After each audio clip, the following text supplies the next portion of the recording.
আসসালামু আলাইকুম সবাইকে ওয়েলকাম জানাচ্ছি রেসিপি বাই এমআর কিচেনে। আরও নতুন একটি রেসিপি দেখার জন্য আজকে করে দেখাবো হট মিল্ক পাউন্ড কেক। এই কেকটা খেতে এত বেশি মজার, এত বেশি সফট, বিকেলের নাস্তায় কিন্তু ঝটপট বানিয়ে নিতে পারেন এই কেকটি। আশা করছি আমার আজকের এই ভিডিওটি আপনাদের কাছে ভালো লাগবে। ভালো লাগলে প্লিজ চ্যানেলটা সাবস্ক্রাইব করে পাশে থাকবেন আর ফ্রেন্ড এবং ফ্যামিলির সাথে ভিডিওটি বেশি বেশি শেয়ার করে দেবেন। চলুন তাহলে শুরু করি আজকের এই হট মিল্ক পাউন্ড কেকটি। তো প্রথমে একটি মিক্সিং বল নিয়ে তার মধ্যে দিয়ে দিচ্ছি রুম টেম্পারেচার থাকা দুটো ডিম। অবশ্যই ডিম ফ্রিজে থাকলে 1 ঘন্টা আগে বের করে রাখবেন, কারণ ঠান্ডা ডিম দিয়ে কিন্তু কেক ভালো হয় না। তো একটা ইলেকট্রিক বিটারের সাহায্যে আমি প্রথমে 1 মিনিটের মতো এটাকে বিট করে নিব।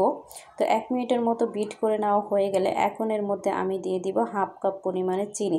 আমি হাফ কাপ এখানে চিনি নিয়েছি, তবে পুরোটা একসাথে দিব না, আমি অল্প অল্প করে দিব আর এভাবে বিট করে নিব। একসাথে দিলে দেখা যায় যে বিট করতে আসলে সময় লাগে অনেক। তা আমি অল্প অল্প করে দিব আর এভাবে বিট করে নিলে কিন্তু খুব সহজে আর তাড়াতাড়ি কিন্তু বিট করা হয়ে যাবে। তো কিছুক্ষণ বিট করে নেওয়ার পরে এখন এর মধ্যে দিয়ে দেবো 1/4 কাপ পরিমাণে রান্নার সয়াবিন তেল। তো তেলটা দেওয়া হয়ে গেলে এখন আবারও কিছুক্ষণ আমি এটাকে এইভাবে বিট করে নিব। এখন আমি বিটারের স্পিডটা বাড়িয়ে আরও 1 মিনিটের মতো বিট করে নিব। তো আমার এটা বিট করা হয়ে গেছে। এখন আমি ইলেকট্রিক বিটারটা সরিয়ে নিচ্ছি। এটা একবারে ফর্মি করে বিট করা লাগবে না, শুধু ডিম আর চিনিটা ভালোভাবে গলে গেলে আর একটু ফর্মি ভাব আসলে কিন্তু হয়ে যাবে। তো আমি এখানে দিয়ে দিচ্ছি 1 কাপ পরিমাণে ময়দা, দিয়ে দিচ্ছি 1 চা চামচ বেকিং পাউডার আর দিয়ে দেব এখানে সামান্য পরিমাণে কিছুটা লবণ। অবশ্যই চেষ্টা করবেন শুকনো উপকরণগুলো চেলে নেওয়ার জন্য, তাহলে কেকটা কিন্তু বেশি ভালো হয়, কেকটা অনেক বেশি সফট হয়।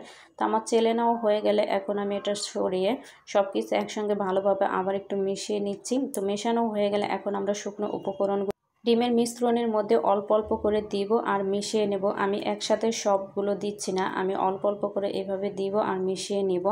আমি 2 থেকে 3 বার এটা দিয়ে তারপরে মিশিয়ে নিচ্ছি। আমি এখানে 1 চা চামচ ভ্যানিলা এসেন্স ব্যবহার করেছিলাম, সেটা আসলে দেখাতে ভুলে গেছি। আপনারা অবশ্যই 1 চা চামচ ভ্যানিলা এসেন্স এখানে দিয়ে দিবেন। তো সবগুলো ময়দা দেওয়া হয়ে গেলে এখানে ভালোভাবে মিশিয়ে নেওয়া হয়ে গেছে আমার। তো একটা সাইডে রেখে এখন আমরা দুধটা জাল করতে চলে যাব। তো একটা প্যান বসিয়ে দিয়ে দিচ্ছি আমি হাফ কাপ পরিমাণে তরল দুধ আর দিয়ে দেবো এখানে 1 টেবিল চামচ পরিমাণে বাটার। তো বাটারটা দেওয়া হয়ে গেলে এখন অপেক্ষা করব বাটারটা গলে গিয়ে দুধটা বলক আসা পর্যন্ত। তো দুধটা বলক চলে আসলে এখন সরাসরি এই গরম দুধটা নিয়ে আমরা কেকের ব্যাটারের মধ্যে ঢেলে দিব। তো ভয় পাবার কিছু নেই, এর থেকে কিন্তু আটাটা সিদ্ধ হয়ে যাবে না। আর এটা যেহেতু হট মিল্ক পাউন্ড কেক, অবশ্যই কিন্তু এখানে গরম দুধটাই কিন্তু ব্যবহার করতে হবে।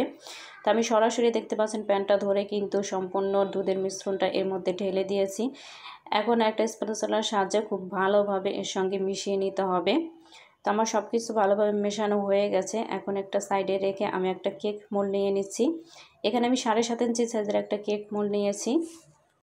কেক মোল্ডের মধ্যে আমি আগে থাকতে তেল ব্রাশ করে রেখেছিলাম। এখন যে লেখালেখির যে কাগজ আছে সেই কাগজ একটা এটার মাপ দিয়ে কেটে আমি সেই কাগজ নিচে বিছিয়ে দিয়েছি আর কাগজের উপরে কিছুটা তেল ব্রাশ করে দিই। আপনাদের হাতের কাছে যদি বেকিং পেপার থাকে সেক্ষেত্রে বেকিং পেপারও কিন্তু বিছিয়ে নিতে পারেন। আর যাদের বাসায় বেকিং পেপার নেই তারা এইভাবে কিন্তু কাগজ কিন্তু সবার বাসায় থাকে এই লেখালেখির যে কাগজগুলো, ঠিক আছে, কাগজ কেটে কিন্তু এইভাবে দিয়ে নিতে পারেন। খুব সহজেই কিন্তু কেকটা তাহলে উঠে আসবে। তো আমি চুলায় একটা হাঁড়ি বসিয়ে তার মধ্যে কিছুটা বালু আর স্ট্যান্ড দিয়ে প্রিহিট করে নিয়েছি 10 মিনিটের জন্য। এখন এই কেকের মোল্ডটা বসিয়ে অপেক্ষা করব 40 থেকে 45 মিনিটের মতো। আর চুলার আঁচটাকে রাখতে হবে একদম লোতেও করা যাবে না, পাতিলা ছুঁই এরকম করে চুলার আঁচটাকে রাখতে হবে।